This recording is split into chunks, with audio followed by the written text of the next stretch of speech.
Hi there, I'm Brian Whitmore, host of the Power Vertical podcast, and this is the Daily Vertical. Yesterday's arrest of Kirill Serebrennikov crosses a line.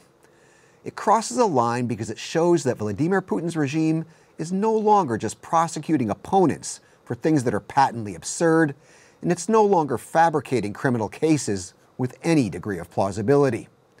Now it's making stuff up out of whole cloth and denying reality altogether. Yesterday's arrest of Kirill Serebrennikov sets a precedent. It sets a precedent because as soon as you do this once, it's easier to do it again and again and again. And yesterday's arrest of Kirill Serebrennikov sends a message. It sends a message because by coming after one of Russia's most renowned living film and theater directors in such a way, the Kremlin is saying that nobody who speaks out against the regime, no matter how famous, prominent, or popular they may be, is safe.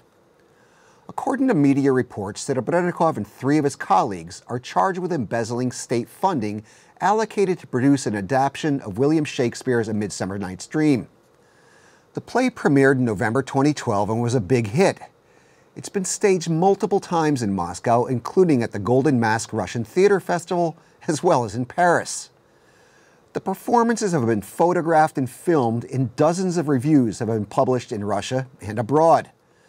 But despite all this, the authorities are insisting the play was never performed and that Serebrennikov and his colleagues simply pocketed the money. In an editorial this week, Medusa compared Serebrennikov's case to that of Vsevolod Meyerhold, the director who was arrested and executed at the height of Joseph Stalin's Great Terror.